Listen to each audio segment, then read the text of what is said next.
வணக்கம். தொடர்ந்து நம்ம சேனலுக்கு சப்போர்ட் பண்றீங்க, ஆதரவு குடுக்குறீங்க. இதெல்லாம் பார்க்கும்போது ரொம்ப சந்தோஷமா இருக்கு. நெறைய பேர் சப்ஸ்கிரைப் பண்ணிக்கிட்டே இருக்கிறீங்க. இதெல்லாம் பார்க்கும்போது ரொம்ப ஆச்சரியமாவும் இருக்கு, நல்லாவும் இருக்கு, மனசு நிறைவாவும் இருக்கு. சரி, தொடர்ந்து பிக் பாஸ பத்தி பேசுவோம். பிக் பாஸ்ல பார்த்தீங்கன்னா, இன்னைக்கு ஒரு டாஸ்க்கு. அந்த டாஸ்க்ல இருக்கிறவங்க எல்லாரோட மனநிலையும், நம்மளுடைய மனநிலை அப்படியே ஒத்துப்போகுது. அதுதான் மிகப்பெரிய ஒரு ஆச்சரியமா இருக்கு. பச்சை மிளகா டாஸ்க்குன்னு சொல்லி பிக் பாஸ் ஒவ்வொருத்தங்கள உள்ள வரைக்க சொல்றாரு. இந்த வீட்ல நீங்க சேவ் பண்ணணும்னு நெனைக்கிறீங்க. ஒரு ஆள சேவ் பண்ணுங்க அப்படின்னு சொல்றாங்க. சேவ் பண்றவங்க எல்லாருமே சொல்றது ஒரே ஒருத்தர் தான் சொல்றாங்க. அதிகபட்சமா சொல்றது எல்லாமே சபரிய தான் சொல்றாங்க.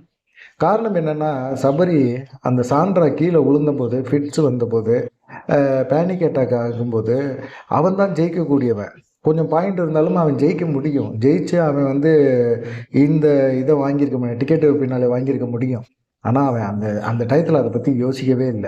அவன் டக்குன்னு உடனே இறங்கி ஓடி போய் பார்க்கணும் அப்படின்னு சொல்லிட்டு பார்க்குறான் பார்த்தீங்களா? உதவி செய்றான் பார்த்தீங்களா?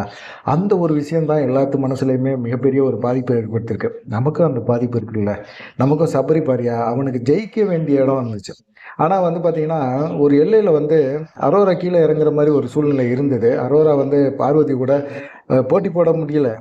முடியல. அது பேச்சு, அது ஸ்டைலு இதெல்லாம் பிடிக்கல. சுத்தமா பிடிக்கல. இறங்கியிருக்கலாம் அப்படிங்கிற ஒரு எண்ணத்துல இருக்கும்போது கூட சபரி டோர குளோஸ் பண்ணி அரோரா இறங்காத அப்படின்னு சொன்னான். அந்த டயத்துல அரோரா இறங்கியிருந்தாலும், சபரி தான் இது வாங்கியிருப்பாப்புல. டிக்கெட்டு ஃபினால வாங்கியிருப்பாப்புல. ஆனாலும் பார்த்தீங்கன்னா, இறங்காத, அவங்க ஜெயிக்கக்கூடாது. 2 பேருமே ஜெயிக்கக்கூடாது. அப்படிங்கிறதுல ரொம்ப கான்ஃபிடென்ட்டா இருந்தாப்புல. இந்த ஒரு விஷயம், எந்த மனுஷனுக்கும் தனக்கு வெற்றி கையில இருக்கு அப்படிங்கிற ஒரு சூழ்நிலையில, வெற்றி கிடைக்கும் அப்படிங்கிற ஒரு நம்பிக்கையில, அந்த பையன் சபரி அத பத்திலாம் கவலையே படல. எனக்கு வெற்றியே தேவையில்ல. எனக்கு வெற்றி வேணாம் எனக்கு. எனக்கு மனிதாபிமானமா இருக்கணும் அப்படின்னு சொல்றாங்க. எல்லாருமே சொன்ன ஒரு விஷயம் அதுதான்.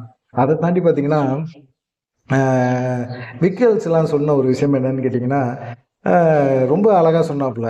எல்லாருமே சொன்னாங்க, "அவன் நல்லவன் மாரி நடிக்கிறான்" அப்படின்னு சொல்லி. உண்மையில அப்படி கிடையாது. எனக்கு கூட எங்க அப்பா கூட சபரி மாரி ஒரு பையன் வேணும் அப்படின்னு கூட நான் அடிக்கடி சொல்லுவேன். எங்க அப்பாவுக்கு அதுபோல ஒரு பையன் வேணும் அப்படிங்கிறத நான் ஃபீல் பண்ணுவேன். சொல்லியிருக்கிறேன். எங்க அம்மா, அப்பா வந்தப்போ கூட நான் சொன்னேன். சபரியும் அத ரியலைஸ் பண்ணான். ஆனா பார்த்தீங்கன்னா, சபரி உண்மையிலேயே நல்லவனா தாங்க இருக்கிறான். அவன் நடிக்கலங்க. அவன் நடிக்க மாட்டாங்க. நடிக்க தெரியலங்க அவனுக்கு. அப்படிங்கிற மாரி விக்ரம் பேசினாப்புல. இப்படி ஒவ்வொருத்தவங்களும் பேசுனாங்க. அதே போல தான் திவ்யா பேசும்போதும், திவ்யாவுக்கும் சபரிக்கெல்லாம் நெறைய சண்டை வந்திருக்கு. அது கேம். அத தாண்டி மனிதாபிமானம் உள்ள ஒரு மனுஷனா, அவன் வெளிப்படுத்தின விதம் இருக்குல்ல. அங்க நான் எனக்கு இதெல்லாம் ஒரு பெரிய இந்த டைட்டில்லாம் பெரிய விஷயமே கிடையாது. நான் முதல்ல மனுஷன். மனிதாபிமானம் உள்ள ஒரு மனிதன். எனக்கு எல்லாத்துக்கும் இந்த தேவை இருக்கு. அந்த தேவைய தாண்டி அடுத்தவங்க கஷ்டம் அப்டின்னா இறங்கி செயல்படணும் அப்டிங்கிற ஒரு எண்ணம் இருக்குல்ல, மனசு இருக்குல்ல. அதுதான். அதுல எல்லாருமே பார்த்தீங்கன்னா, சபரிய தான் அப்புறமா சாண்ட்ராவுக்கு எல்லாமே பண்ணாங்க. எல்லாருமே பச்சை மிளகாய் சாப்பிடணும். அது யாரு நாமினேஷன் பண்ணாலும், எல்லாருமே பச்சை மிளகாய் சாப்பிட்டாங்கப்பா. பரவால்ல. உண்மையிலே ஒரு போட்டி அப்படின்னா, சபரிக்காக பச்சை மிளகாய் சாப்பிடுறது சந்தோஷம் அப்படிங்கிற மாரி சாப்பிட்டாங்க. சபரி டிக்கெட்டு பின்னால போயிடுவாப்புல. அது ஒண்ணும் மாற்றமே கிடையாது. சபரி டைட்டில் வின்னரா, கானா வினோத் டைட்டில் வின்னரா அப்படிங்கிறது மட்டும் தான் தெரியல. இந்த 2 பேர்ல யாரோ ஒருத்தங்க அடிப்பாங்க. கானா வினோத் அடிச்சா சந்தோஷம். சபரி அடிச்சாலும் சந்தோஷம் தான். 2 பேருமே ஒண்ணுமே பிரச்சனை கிடையாது. 2 பேத்துல யாரோ ஒருத்தங்களுக்கு கிடைக்கும். மேக்ஸிமம் கானா வினோத்துக்கு கிடைக்கிறதுக்கு வாய்ப்பு இருக்கு. ஏன்னா கஷ்டப்படுற ஃபேமிலி. ரொம்ப இந்த காச வச்சு தான்டா நான் குடும்பத்த கொஞ்சம் மெயின்டெயின் பண்ணணும், மேல கொண்டு வரணும்னு ஆரம்பத்துலேருந்தே சொல்றாப்புல. ரொம்ப நிதானமா விளையாடுறாப்புல. ரொம்ப பாசிட்டிவா இருக்காப்புல. நெறைய டயத்துல நண்பனுக்காக, கமருதீனுக்காக அவன் வாழ்க்கை கெட்டு போகக்கூடாதுன்னு நெனைக்கிறார்ல. இந்த மனசு நெறைய பேத்துட்ட இல்லங்க. சபரிட்டயும், கானா வினோத்ட்டயும் இந்த மனச பார்க்க முடியுது. ரொம்ப சந்தோஷமா இருக்கு. இந்த மாரி மனிதர்கள்லாம் இருக்கிறாங்க.